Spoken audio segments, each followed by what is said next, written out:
Marcia, Myrie, welcome again to the Marcia Week Show. Greetings. Thank you so much for having me, Marcia. I am professor of Black resistance and organizing, but I'm just a baby professor. So I don't organize the Department of Political Science, but I Okay. am in the department and doing a little bit of work. So I'm a transdisciplinary scholar, which means that I am disciplinarily unruly. I work between political science and gender studies, but I work more as a practitioner, as you rightly said, because I'm coming from performing these things and now talking about them through theory, and that's where I sit. So I just wanted to kind of contextualize that. This, what I'm sharing tonight, is a piece of research that I just started to do and to pull together, because I think that as we're talking about democracy in Barbados, there may be a piece of this puzzle that we are missing. And so, like I said, this is something that I'm starting to think about and talk about, and I'm sharing it with you and your audience tonight for the first time. I don't know if okay, yeah, I can control the slides. Perfect. So what I want to do tonight is talk and think about democracy in Barbados and its connections with other Commonwealth Caribbean countries in the context of where we are post-independence. Yes. Most of us would have gotten our independence in the 1960s and the 1970s. And these countries did well for a long time. That's the reality. And after the 1980s, we have to ask ourselves if the model that started out as our nationalist political project works, if it continues to work. And those are kind of some of the questions I'm asking tonight. And I am talking and I'm thinking through St. Vincent and the Grenadines, Dominica and Barbados for commonalities. So let's just keep it rolling here a bit. This book, Caribbean Charisma, I believe that everything that we need to know and understand about where we are in the Caribbean has already been written. We're not dealing with rocket science. For whatever reason, these are not the books that we're using in high school. They're not the books that we're using at Cape. I wonder if they're the books that we're using at the University of the West Indies. I'm not trying to sideswipe my colleagues, but I know the University of the West Indies at Cape Hill. That's where I studied. So there's never anything bad that I'm going to say.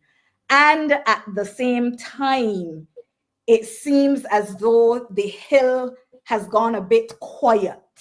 It's not the hill that I know and remember. But anyway, this book, Caribbean Charisma, I think has done a lot to talk and think about that traditional nationalist leader and some of those things that are left over and some of those things that we carry forward. So this idea of what we call the strong man leader, and in some cases, Eugenia Charles, and other cases, we have also had our strong women as well. And usually we glorify these strong leaders, but at the same time, there is a critique to be made. And that's kind of a little bit of what I want to get in with this presentation.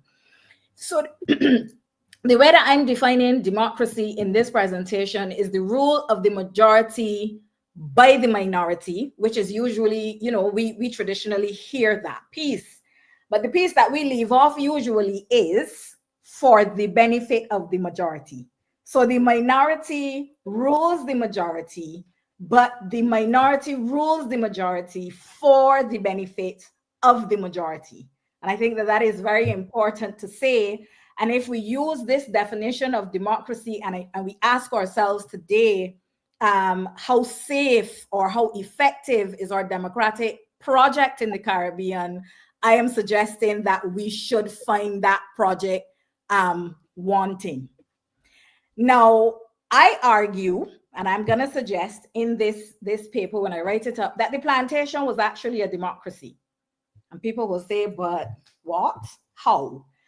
Well, at the end of the day, the plantation is democratic from the perspective of, if you remove the back piece of the statement for the benefit of the majority, and that you leave the more traditional understanding of democracy, which is that the majority rule the minority, the plantation meets that first criteria, right?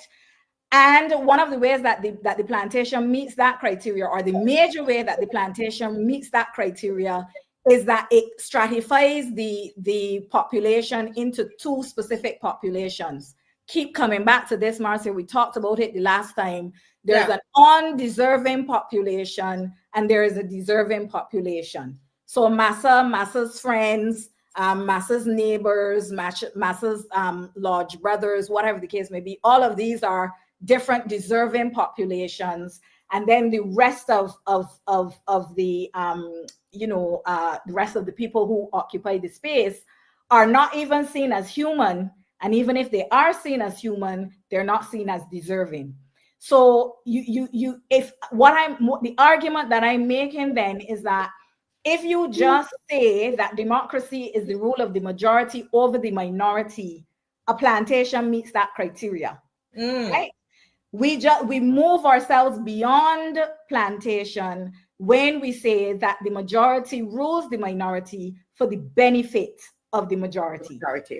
So what I'm saying is that we still very much have a plantation, and there are going to be some people who would see that plantation as democratic because they are not considering the needs of the majority. They are breaking the society down into the deserving and the undeserving. So there's this concept that I've written about, and I continue to talk and think about. I call it the politourgeoisie.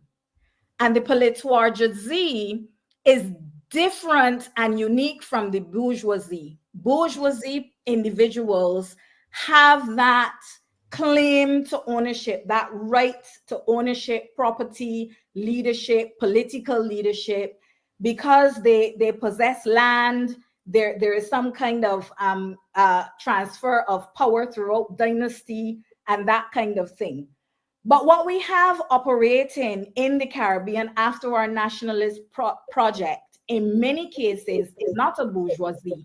It is actually a politourgeoisie, a class of people who use the political system to become an elite.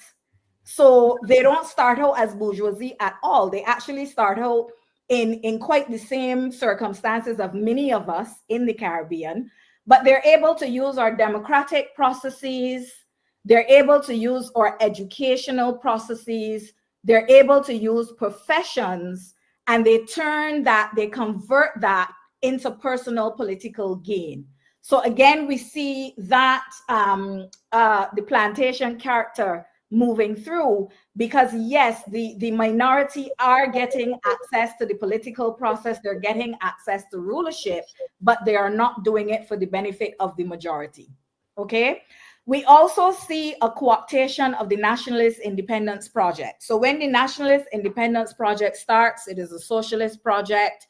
It is a project that is constructed around the 1930s riots. And what it is people are asking for a better place, a better stake of the Caribbean pie, whether it be access to land, access to education. There were a number of issues that were raised at that time.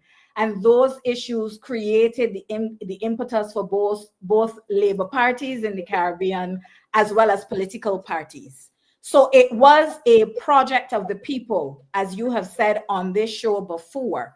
But one of the mechanisms of the politourgeoisie is that they take that nationalist independence project and they use it. They take hold of it. They almost perform a coup of it. Mm-hmm. And then it becomes a space where they insert their needs and what it is that they want for themselves in the project. I don't know if people recognize the two faces, but what I'm trying to make the point in the two faces that I chose is that even with some of the leaders in the Caribbean who are recognized as good leaders or the best leaders, there has always been this friction between them holding on to their power and place as members of the politourgeoisie and using that space to advance the cause of the average person in the society. And if we ask the question, how does the politourgeoisie mobilize itself? How does it co-opt the power of the nationalist movement? How does it hold on to that power? What is the relationship with how they use democracy and that kind of thing?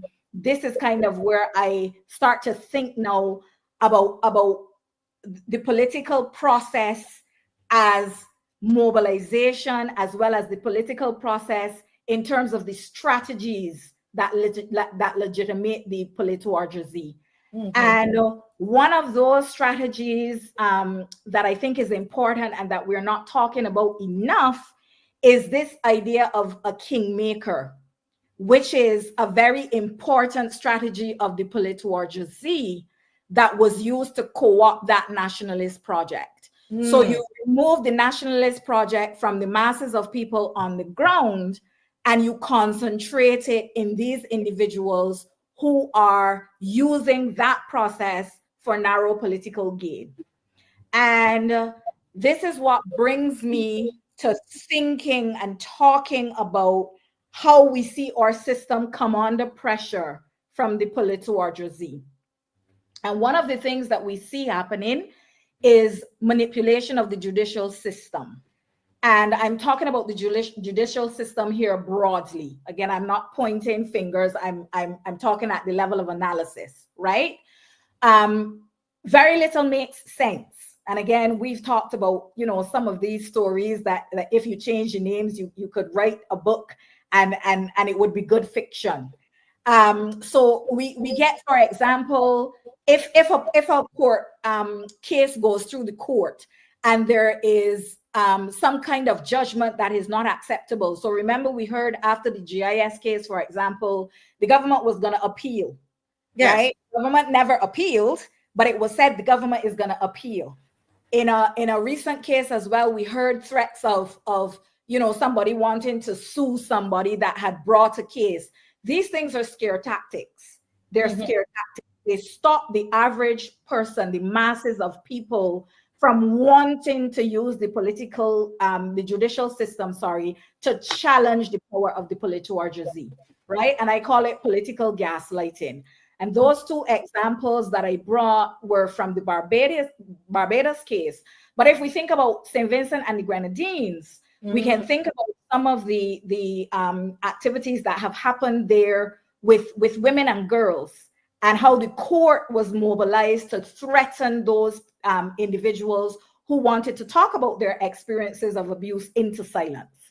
So again, the argument that I'm making is that this system that I'm talking about and these tactics of the politourgeoisie are not only seen in Barbados alone, they are seen in St. Vincent, they're seen in Dominica, and this is why it is important to talk about our democratic project being in crisis, not just in the context of Barbados, but also in the context of the entire the Commonwealth Caribbean, or what we call the English-speaking Caribbean, although that is not an accurate term, and what we are seeing playing out across these islands.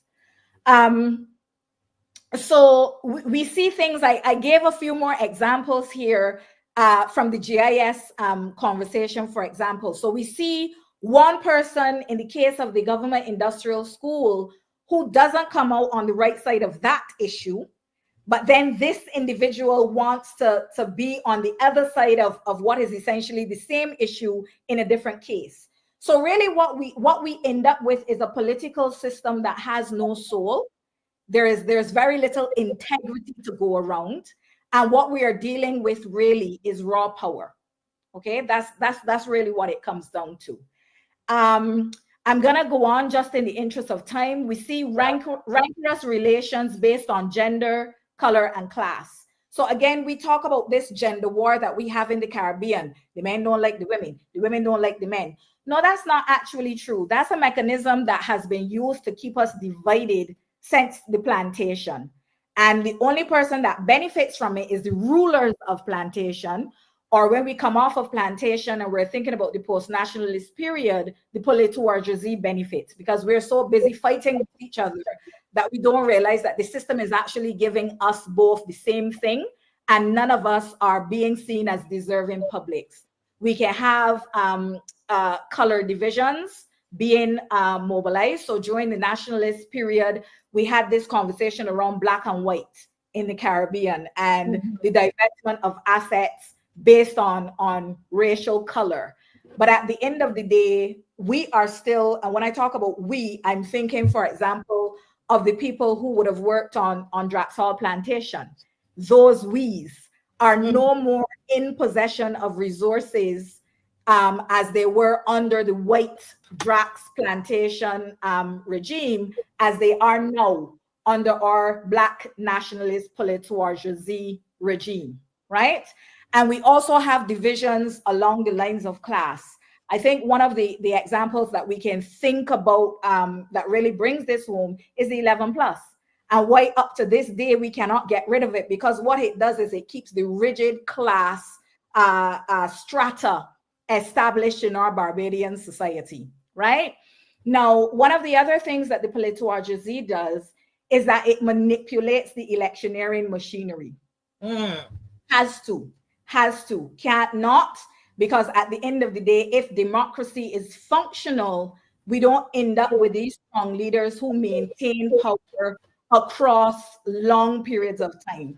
Because we know, as sweet as it is, you know, there's always sometimes a little breakup here and there, and a little breakup is good for the soul. So if democracy is allowed to continue, then it doesn't really, it doesn't serve the purpose of the politourgeoisie. So you have to manipulate the electoral machinery. Now, I was watching the electoral office. I saw you guys had this conversation about this a couple of days ago on the show. And I was actually watching the electoral office from the time that Godfrey Hines took over. And I think that this is where my work and my analyses always collide. The personal becomes political and the political becomes personal, right?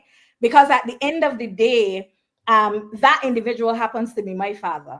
So I know them not only as a civil servant, not only as a quote unquote professional, but I know this individual in the sphere of the family and beyond. And I don't think that that it is a secret of what I think, right? And so at the end of the day, we go back to this lack of integrity, a system that is really a farcical system. It is the emperor without clothes, right? So you will have an individual who is responsible for the chief electoral office, but who at the same time has serious charges of family impropriety against them. This is how the system is set up. It becomes a joke, basically, is what a democracy under the politourgeoisie is. And then one man, one vote no longer counts within a politourgeoisie. So you have like the financiers of the parties, their votes become far more. Their votes become a block because their money buys votes, right? And this is a reality that we have had within the Caribbean from as far back as when we start to talk about corned beef and biscuit politics. That the corned beef and biscuit has changed into other things, and we can talk about what some of those things are. So here now, I really want to start to get into this concept of the kingmakers. We understand the politourgeoisie, and we have and just let me tell you, we have. I'm so caught up. You don't even know. I'm so caught up into this. But we have 15 minutes because I have Alex Mitchell who's going to come on because you know we had trouble in the beginning. But what we're going to do, if you will stay up with us and come back on a little later, okay? But if you can, if not, I can try. If not, all right, I should be able to get through in 15 minutes, but I'm also happy to stay. So this idea of the kingmaker, the idea of the kingmaker is not a new idea. It actually comes out of the ancient monarchies, where there was a lot of negotiation behind the scenes. Although we hear and we think and we talk about, you know, the kings and queens coming out of family lineages and that kind of thing.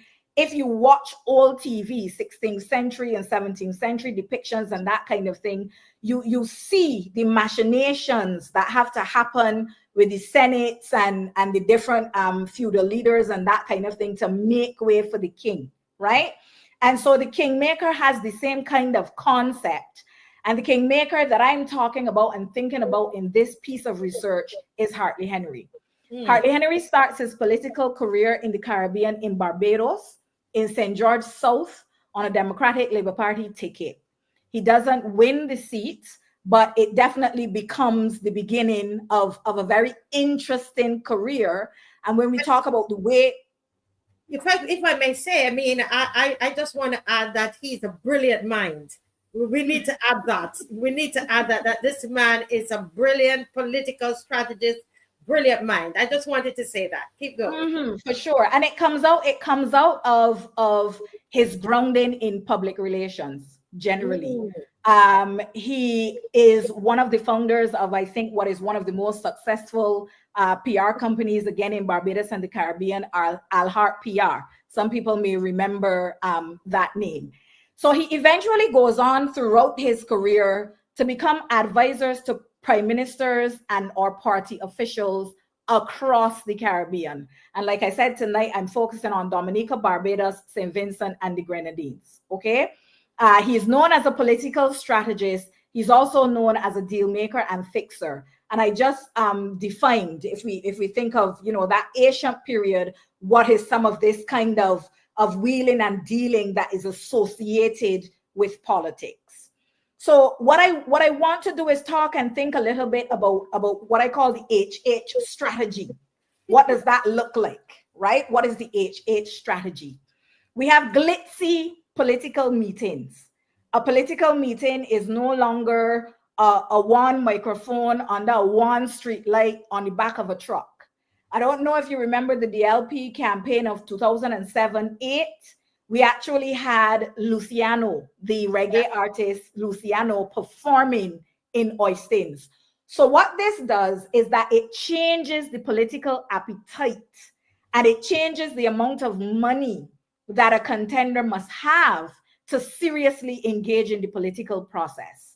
So when I come to talk a little bit more about Dominica and St. Vincent and the way that their democracies worked before, you could even think about Barbados too. There were individuals for the longest time who were around our political scene who could do their political work because, again, it's just a loudspeaker and a man on the back of a truck. But because our appetites changed during that early 2000 periods, if you are not coming now with a show and shirts and all this paraphernalia and cups and mugs and a reggae artist or two, I think we saw it replicated again only recently on the Ermeybourne Highway with the Barbados Labour Party picnic, where there are actually star quality individuals who were performing at the picnic. So basically, a part of the HH strategy, I argue, is that you go big or you go home. It's $1 million election campaigns. That's what it turns out to be.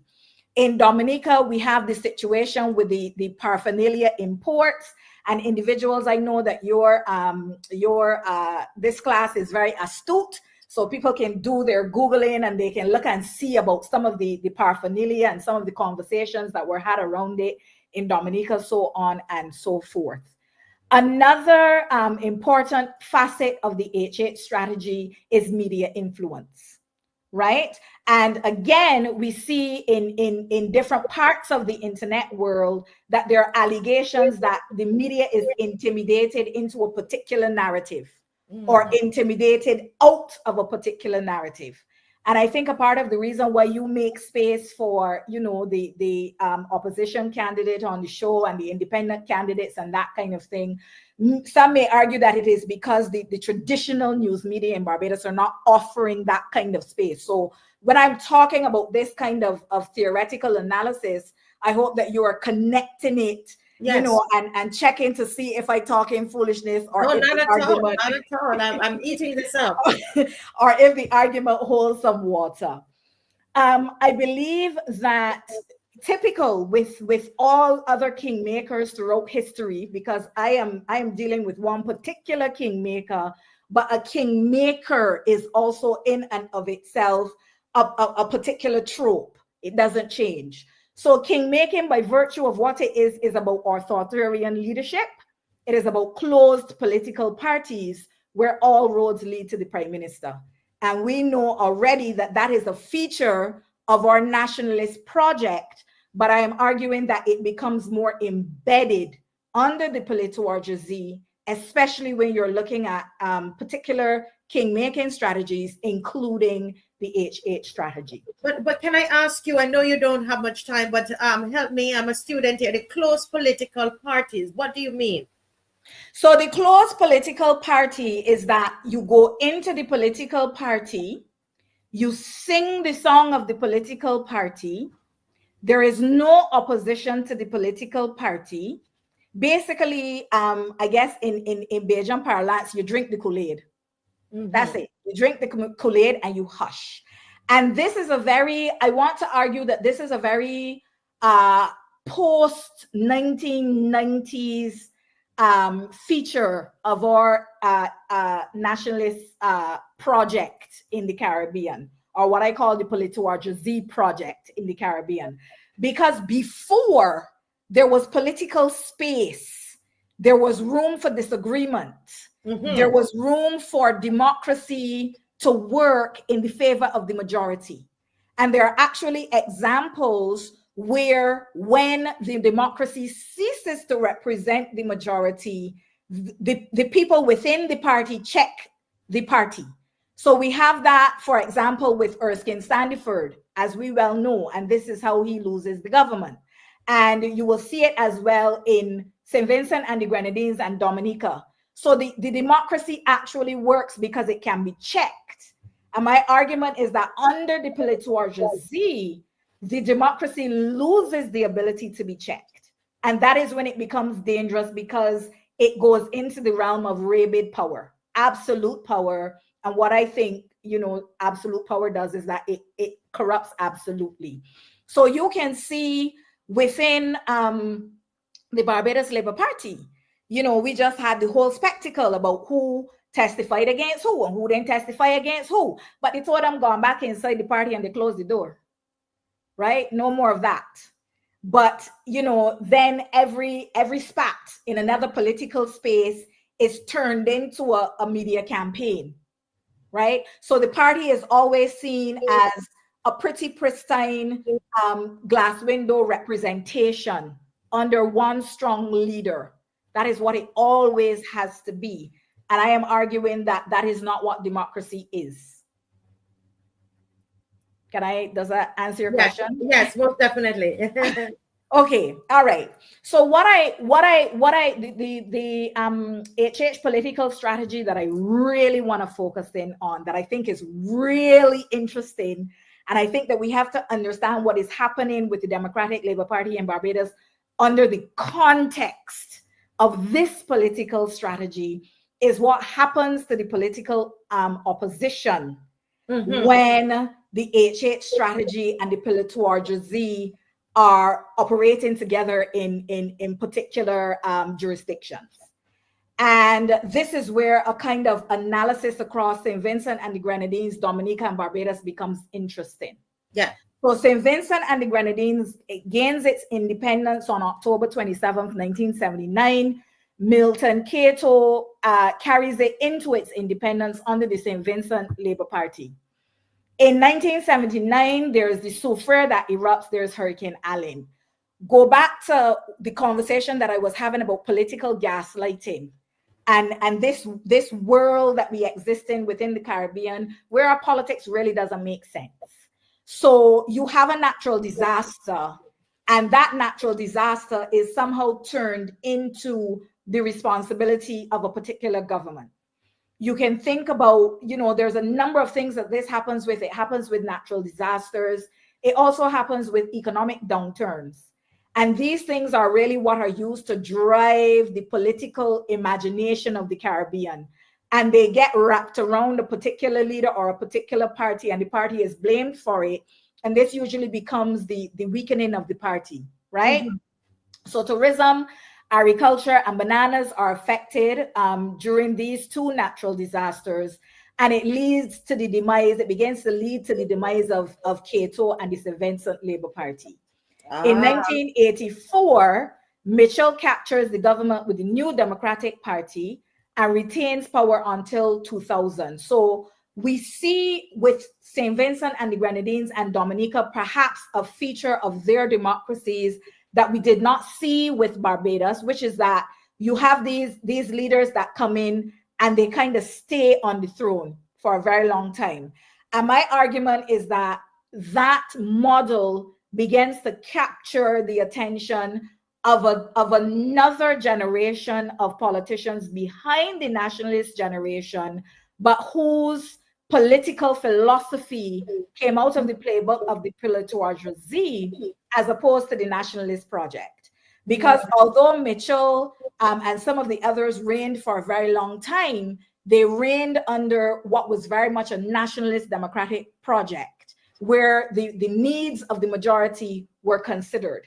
But with the pillar bourgeoisie, it kind of short circuits that nationalist project and connects us directly back into the plantation, where the minority is leading the majority, but for the gain of the minority. But I will keep him there. And what we can do, Marsha, if you don't mind, share the space. we can share the space, okay? Yeah, and I'll give way to Alex. To Mr. Hines ask questions, etc. So I'm gonna you're gonna put your stuff back up and go right ahead, Marsha. And you and Mr. Hines will, go back and forth. Okay, go right ahead. Sure. Yeah. All right. So we were talking about 1984. James Mitchell captures the government, and this is where I think we see democracy working. So I'm not arguing that democracy never worked in the Caribbean, or nationalist democracy more specifically, that it never worked. It did work during the period when it was connected inextricably to the people, when it was the project of the people, it worked. But my argument is that to really understand where we are in Barbados, and I saw a question from a viewer about, what does the future of Barbados look like?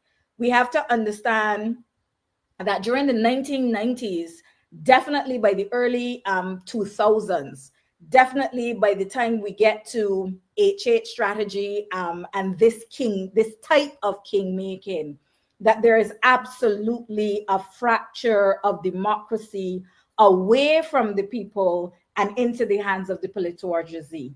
So the New Democratic Party retains power until 2000. Arnim Eustace leads the party into the 2001 election. He loses to Ralph Gonsalves, and the Unity Labour Party takes over at that point and continues into the present. Now, my argument is that is where we see a complete failure of democracy. Because if we go back to other bones of the strategy that I noted, you can't say that this is what the people on the ground in these democracies are doing if you accept and understand that the election machinery is manipulated. Okay? And like I said, we can talk. You already started the discussion weeks before about what some of those machinations in the machinery look like, and that could be a whole other study or paper by itself. So in the case of Dominica, Dominica becomes independent on November 3rd, 1978. Patrick John leads the Dominican Labour Party to form the first government, and then Oliver Severin takes over in May 7 in 1979. Now here we see a perfect example of nationalist democracy working, because the government only lasts, I think it was 8 months in office, and it is short-lived because of corruption. There's a crisis in the cabinet, and Seraphine has to step in and take over from John. 1979, much as with St. Vincent and the Grenadines, you have Hurricane David, which basically turns Dominica into a disaster zone. And this is why I think history is such an important, when we talk about rescuing the Caribbean, when we talk about recapturing the imagination of the young people in Barbados and across the Caribbean, history is an important ingredient, right? Because when we hear about the hurricanes of the modern time, the recent ones that would have passed through, the damage done to Dominica and Grenada and that kind of thing, there may be some young people who may believe that this is the first time that we're undergoing these kinds of things in the Caribbean, when there's actually a long legacy. And the long legacy of the destruction of these kinds of natural disasters and that kind of thing is very integrated into the political project, and has, I would say, kind of a terminal effect on the democracy. Because at the end of the day, if your topsoil is gone and your agriculture is gone and your tourism is gone, then obviously that has some limitation, or it has an impact on what it is that is the possibility. But what I am saying is that the way that politics works in the Caribbean is that those are not the discussions that we have. These disasters are turned into convenient political points, right? And that is then manipulated through the political gaslighting to the benefit of the politourgeoisie most of the time. So in 1980, and this is I think Eugenia Charles is obviously a fascination of mine all by herself. And Women in Caribbean Politics by Cynthia Barrow Giles is where you can pick up, I think, one of the analyses that have been done about Eugenia and her career and her impact on Jamaica. Impact on Dominica, in case people want to pick that up a little more. So in 1980, Eugenia Charles comes in with a party that she forms. I don't know how many people know that. It's not just the party that she took the leadership of. She actually is integral in creating this political machinery. And she leads it to victory in the 1980. And interestingly, one of the major issues in her campaign, one of the major issues around which she forms this political machinery, is the notion of media suppression and the diminution of the media in Dominica. Okay, now again, we see something that is different from Barbados, and we have to accept that, in that she becomes the strong leader from 1980 to 1995. And I contextualize the nationalist strong leaders versus a strong leader under the politourgeoisie, so I won't go over that.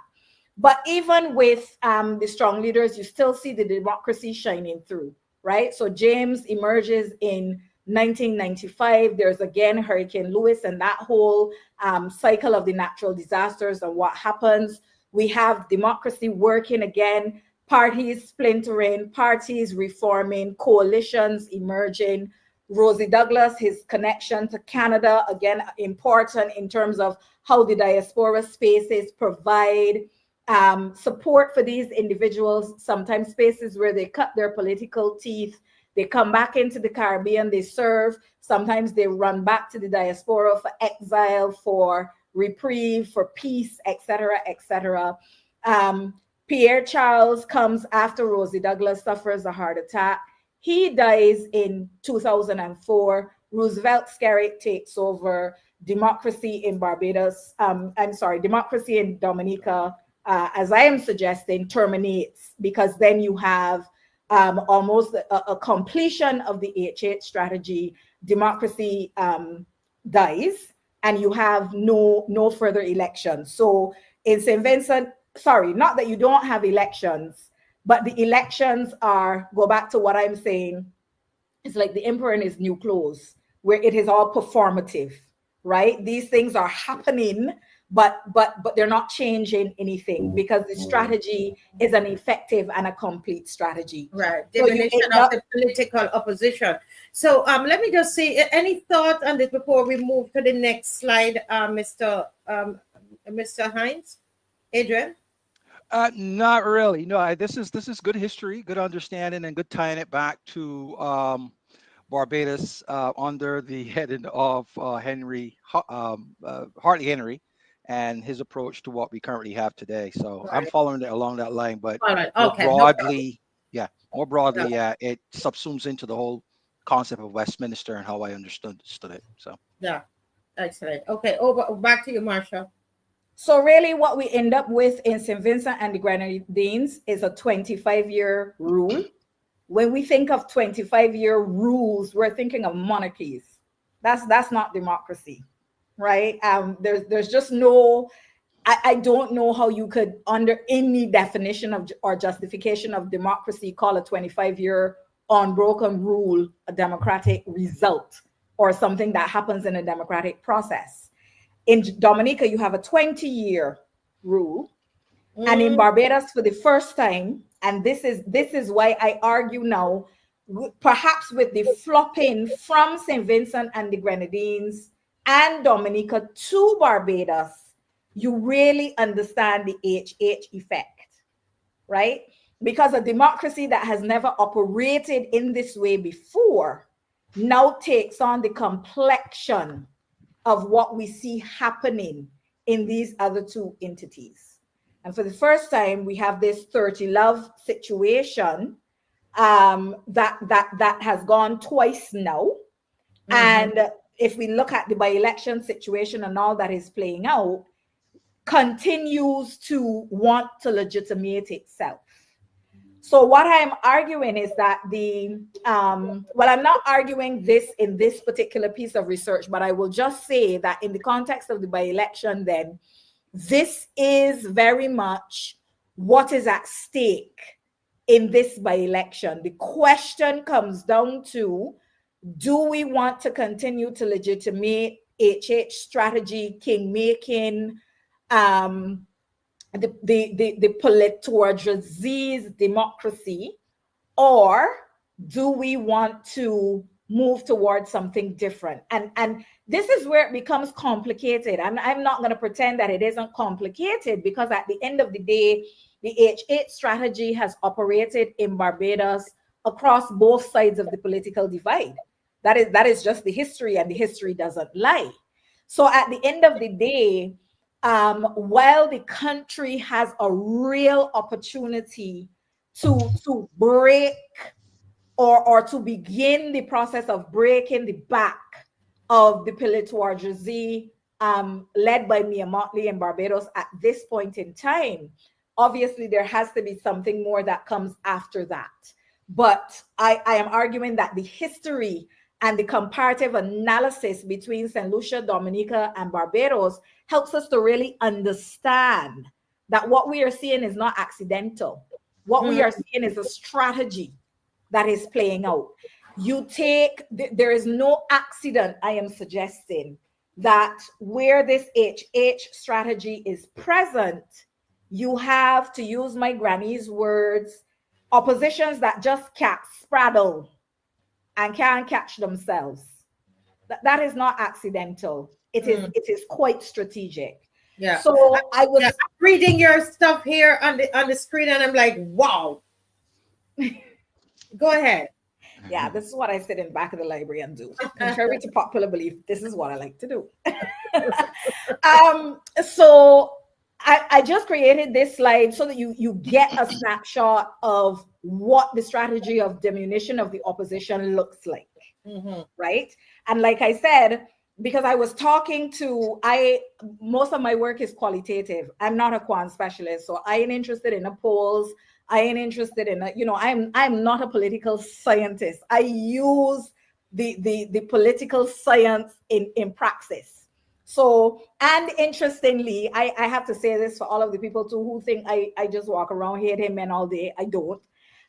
Most of this research that I am doing through women advocates across the Caribbean. Because if you are being a woman's advocate is about a redistribution of power.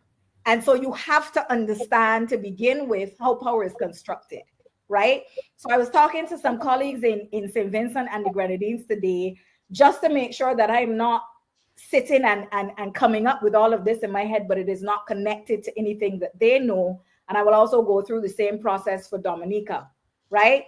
So what does this strategy look like? You offer key jobs to opposition members and candidates.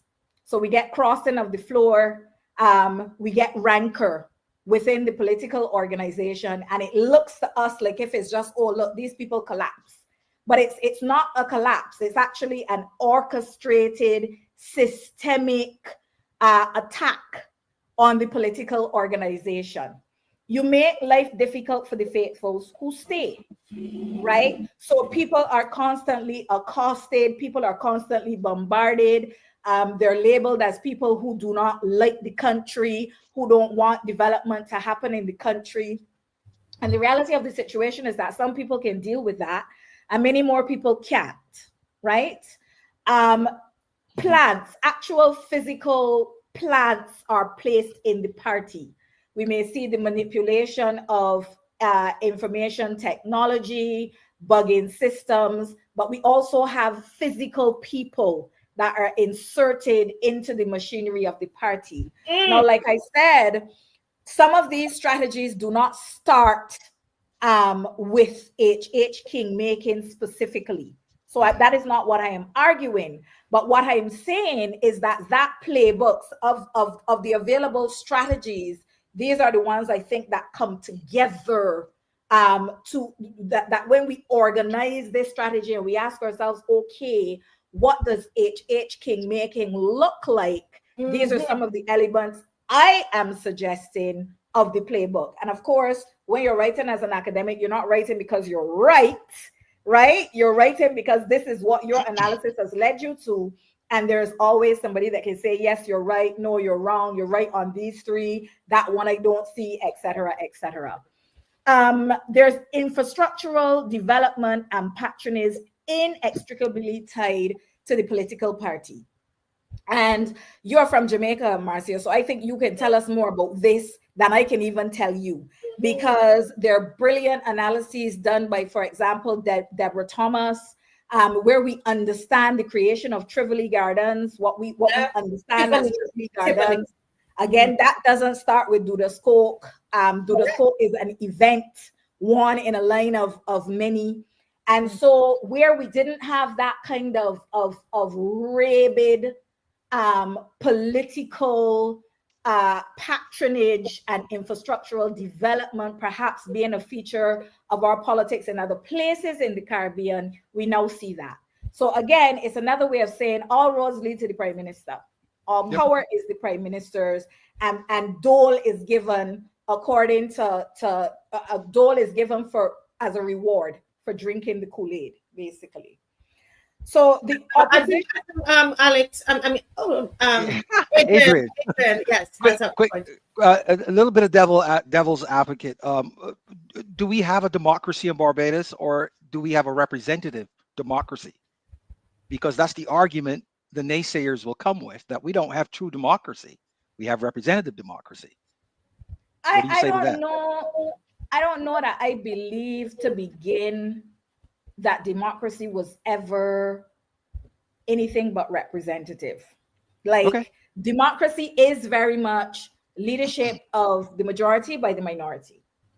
And so once you whittle the entire majority down to that minority, there are always going to be people who are not represented, right? And this is why, like I said, the piece that we leave off at the end is so important. It is supposed to be leadership of the majority by the minority for the benefit of the majority. For the benefit of the majority. But I would argue that if we think and look at least at, like I said, democracy in the Caribbean, we have never had that.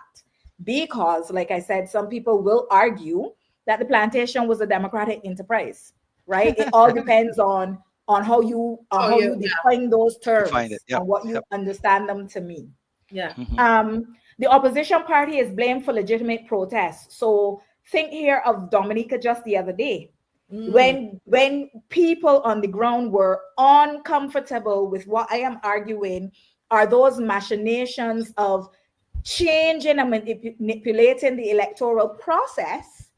So people were like, hey, you're getting a little too blatant with it now. We don't like this. And that led to legitimate protests, I would argue, from the people of Dominica.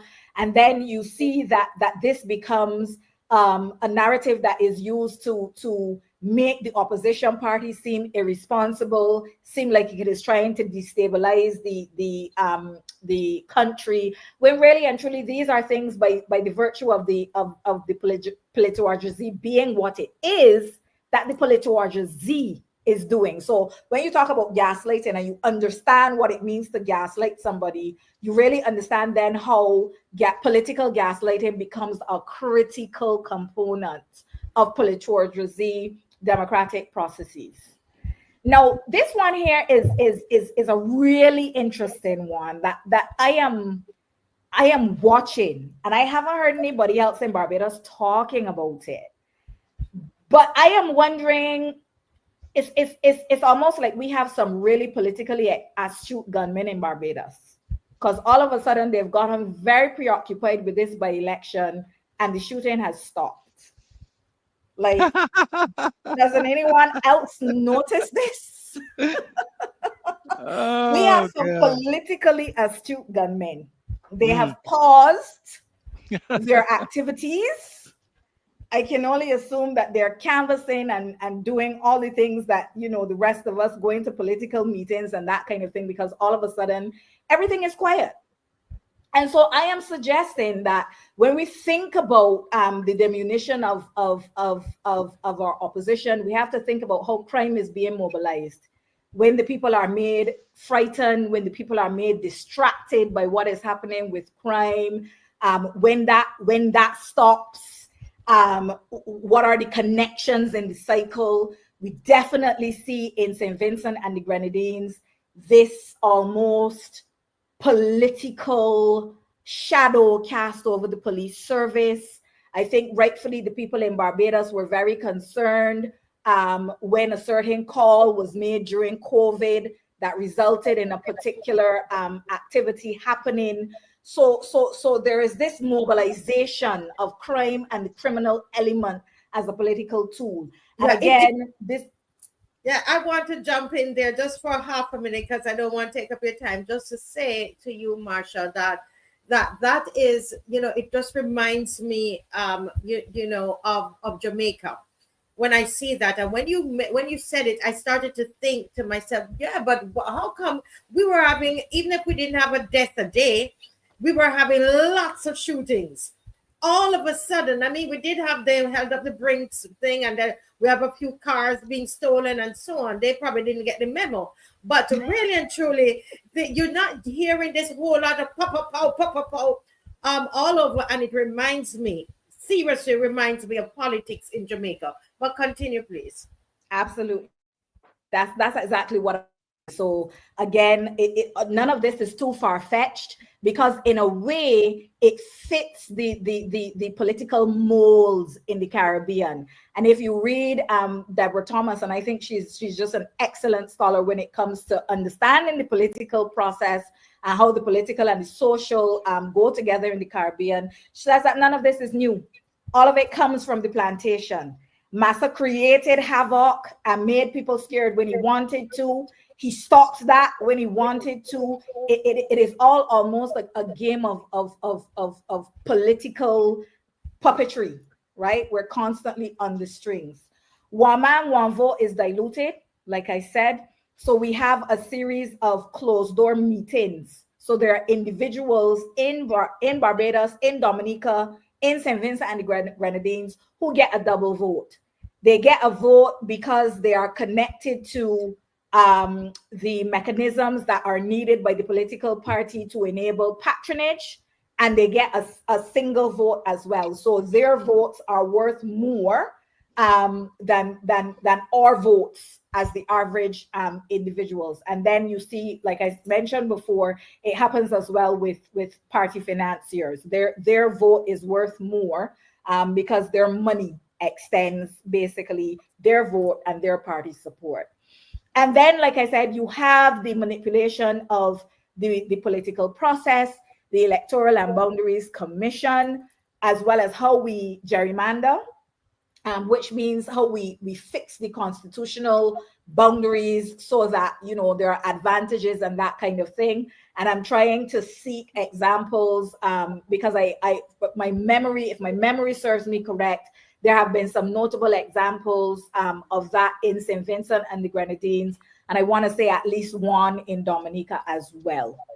And then, of course, like I said, you know, the Dominica riots, how that is, how it is captured in the media, as well as what was enshrined in some of those electoral reform bills, some of the things that we have seen in Barbados. We stopped talking about the digital ID, but is there any connection with the digital ID, the voters list? And of course, I would think that you know that that is a rhetorical question, because of course there is.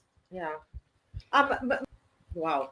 Yeah, this is your mic, you're muted. Go ahead, Miss Myrie. The point that you're making there, Adrian, about the Prime Minister's office, is so interesting that you mentioned that, because that was one of the conversations that I had today with respect to St. Vincent and the Grenadines, where my colleague indicated that 7% of the national budget is spent in St. Vincent and the Grenadines running the Prime Minister's office alone.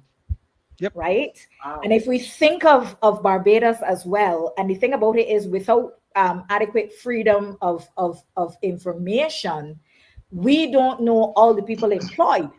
But I can think of some names, and I'm sure that Barbados can think of some. The loyal opposition can think of some names of some individuals, and I am asking the question. I'm not suggesting this. All of this is research still left for me to do, but I think I remember periods of time when kingmakers in the Caribbean were paid out of the purse of the Prime Minister's office through taxpaying money.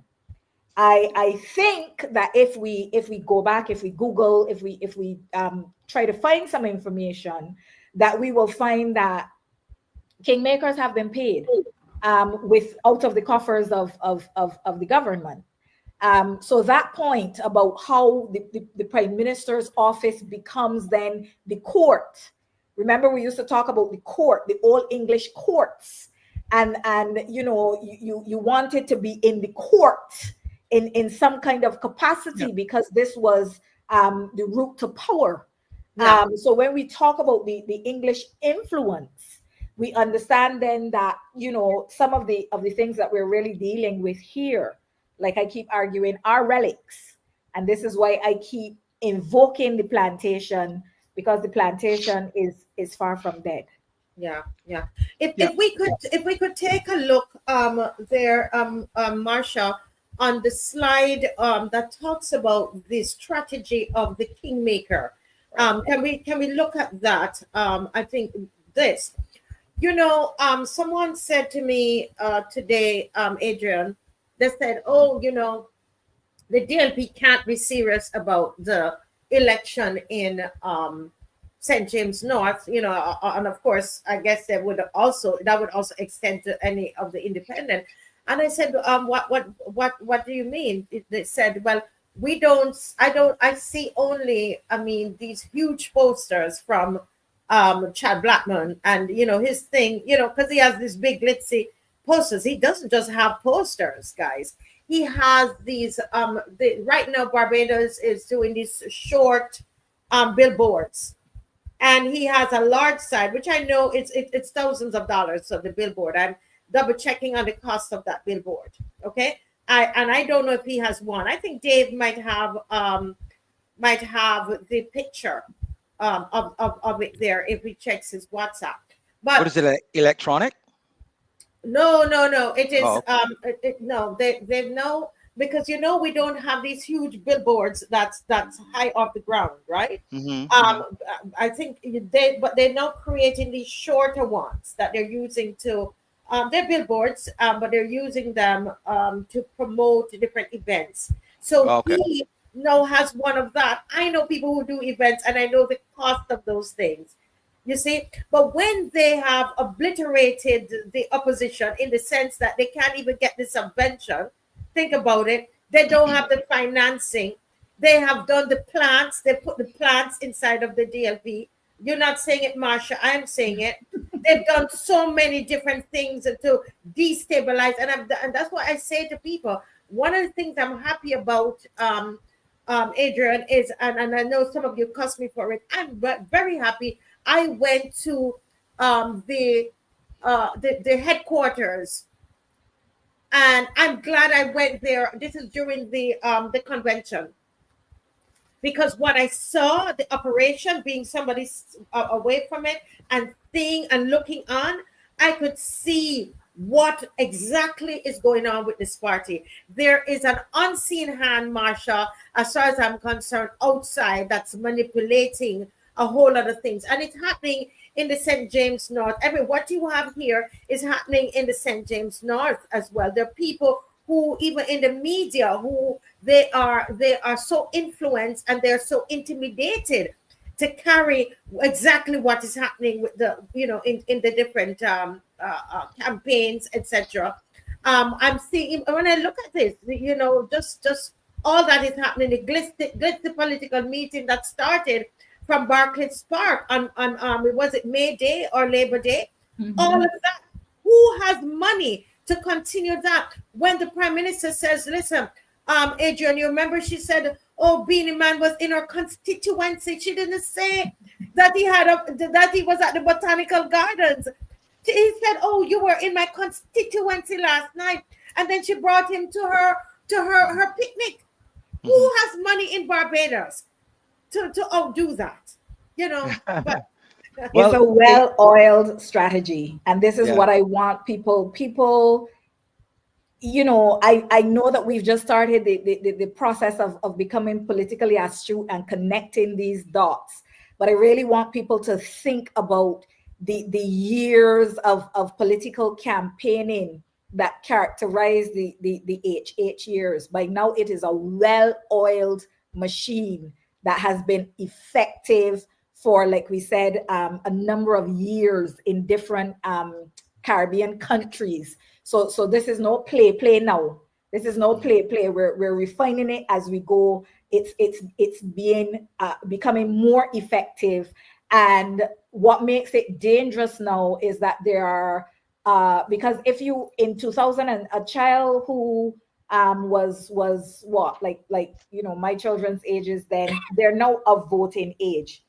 So they don't remember politics before that, right? I remember politics with my granny and that kind of thing, where it's like, she's on bread, a political meeting, granny, because it means that you gotta go and stand up on the street light, with three people, because that very much was what a spot meeting was. But now a spot meeting is almost like a scale of what a national meeting was. And the national meeting is now the scale of what a zonal meeting, so on and so forth. So if you don't come big, you there's no way that you can penetrate that. And obviously, under the media influence, we also have to talk and think about how social media is being utilized, because people will have a difficulty with things like this when it's not coming from the party in power. But the reality is that the party in power has influences on their influencers, on their pay sheets now and that kind of thing. So you have to remember as well that whereas politics in Barbados at one point in time very much rose up around an election, and then we died down and we went back to kind of life after politics, building the country and that kind of thing. Politics is done 365 days a year, every year in Barbados now. There are some people whose job it is to do nothing more than political campaigning. And I think that also is a part, that is something that we see change under the H8 strategy. And again, like I said, these things are continuing to deepen and widen across Barbados. Somebody asked if I think that Barbados has become like. Before you answer the question in two ways. The first part of the question I answer this with. That is exactly why I continue to do the work I do in the way I do it.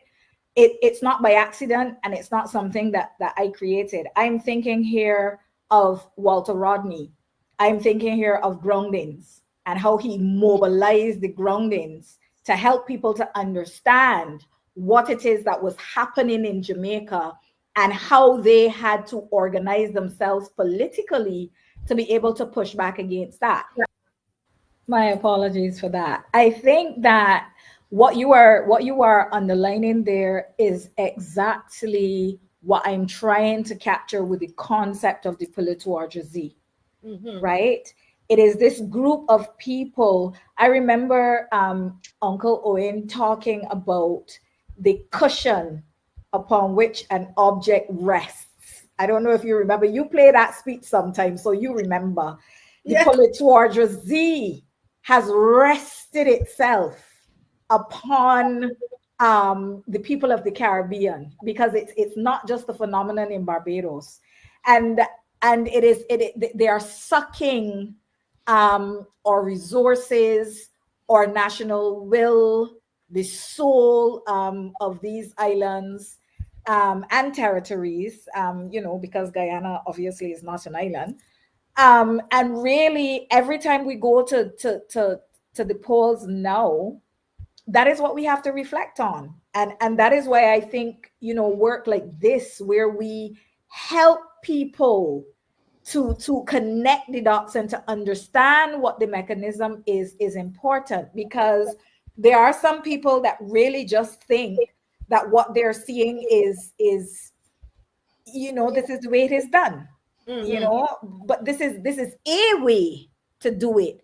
But there are other ways, and it definitely is not the ways that our nationalists for people envisioned, because this is not what the Nationalist Caribbean Project was about, and this certainly is not what nationalist democracy was about. Yeah, it's really, yeah. Go ahead. I finally also want to say too that politics makes for strange bedfellows, right? And while we are out here, Marcia, when you use the term, pardon? oh, I was asking, when you use the term Uncle Owen, did you make that? Did you state that with affection or with condescension? Oh, Uncle Owen. Oh, no. Uncle Owen is one of my mentors. When you talk about a brilliant mind, Uncle Owen very much is the end, I think, of the nationalist era of politics in Barbados. Is he related to you? He's not, Okay. but he is one of the people under whom I studied at the University of the West Indies. And I know that he died of a broken heart, because he really wanted to be able to capture his research and present that in a way that would have been available for people coming after to understand. What I loved about Uncle Owen the most is that I'm sorry. he understood that while he had made a significant contribution to the region, not just Barbados, because his career started in Jamaica, that he also erred. We Uncle Owen and I have talked and argued vehemently around the politics of inclusion. The politics of inclusion was a strategy to stave off the IMF, but the politics of inclusion paves the way for the politourgeoisie and HH type kingmaking. Because when we talk about picking off the best and the brightest of political parties and including them, the politics of inclusion, when we talk about taking individuals of civil society and bringing them into the political fold, it is the beginning of the deconstruction of the democratic project as we understand it under nationalism. So he knew that I disagreed with him. Like, there's no Kool-Aid. I didn't drink any Kool-Aid. That's not why I'm calling him Uncle Owen. That's why I want to. Why? No. I'm calling him that because he's a mentor. He's a mentor. The reason why I asked is because that type of nomenclature, Owen or auntie, me, whatever, is part of what is referred to as demagoguery within Caribbean politics. That aligns with this whole thing you're talking about, kingmakers and monarchies. So that's why I was like, yeah, you're right, and that is why it is so difficult to pick up what is king making, because it takes some traditional habits that we had within our politics. Because again, if you are a young person in Barbados, you would think that this concept of referring to politicians as auntie this and uncle this started with Mia Motley. Indeed, it did not. This is something that goes all the way back actually to Marsha, when we had pet names for these people, right? So really and truly, it came down through the years, and it had a positive connotation. And now you're right. It is a part of the dictator, demagoguery, kingmaker situation. Yeah. Yeah, But it's go ahead. sorry. Go ahead. No, I was Go just ahead. saying in the South, in American South, yeah, the term daddy is applied to husbands because daddy is what you used to call the slave master back in the day. The women used to Right refer to him as that. in So that it's all time. part of that. Yeah. But let me just go back to Marcia, because I promised to finish up what she was answering a question, and then we're going to go back to the St. James North campaign. Okay, before I don't think we're going to be able to take any calls tonight. But go ahead, just complete what you were saying, Marcia, and then I'm going to lead the discussion into St. James North. Right. So the question about whether Barbados is a mature political entity, absolutely not. We actually haven't even started. Yeah, Right. agreed, Our agreed. project of our nationalist project has been co-opted and turned almost against us. So we have to deal with the object that rests upon our democracy. And that object is a person, but it is also, like we went through tonight, a coordinated strategy, and it is strangling us. It is strangling us. So we have to deal with that.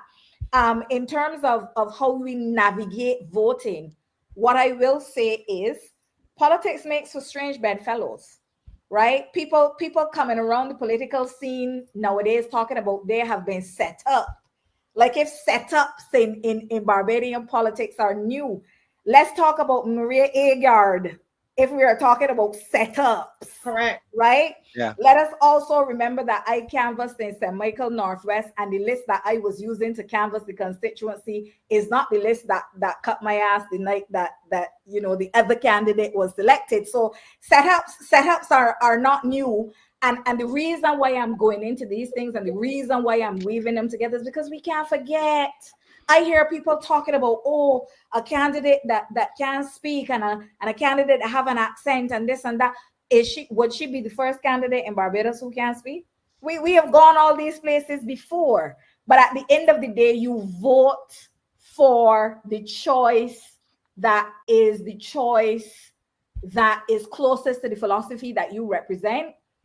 And sometimes that is the way you vote. And that is why sometimes we say that politics makes for strange bedfellows. If you understand and recognize how your democracy is being deconstructed, then the vote doesn't become a vote between two individuals. The vote becomes a vote of a philosophical position. Do I want to participate in the further deconstruction of Barbados's democracy via the politourgeoisie? Or do I want to vote in a way that shows that I am no longer amenable to that kind of politics? That I think is really what it comes down to. I just want to underline the concept of political gaslighting, because you just explained it, right? We are gonna do something, but then we're gonna complain and say that you're doing the thing, and we're gonna turn it into mass confusion. And while that is happening, the campaign is playing out, and people are getting frustrated and not voting, and then we will win. So yes, it's a small thing and not a small thing, because again, it is that strategy of gaslighting and how gaslighting is used. And if we understand, I use that word coming from a domestic violence background. That word means something. And when you talk about manipulating people, and when you talk about removing people from their sense of sanity, their sense of emotional wellness, gaslighting is a serious mechanism. You understand that you're eating up. I wanted to ask a question. The issue of land. I remember when you did the whole town march. There's a gully that you did some advocacy around as well. Is that particular gully in the St. James North constituency? Yes, I'm being told that it's in the St. James North constituency. Because this is I feel as though that is an issue that should be making more, that I would expect it to be an issue that is being discussed more in this campaign. Mm-hmm. But again, this is the reason why the diminution of the opposition and the implication of that is an important part of the strategy to understand, right? Because your opposition is now so weakened that you don't have the kind of I guess intellectual, financial, all the kind of resources to make sure that the campaign remains coherent and pointed.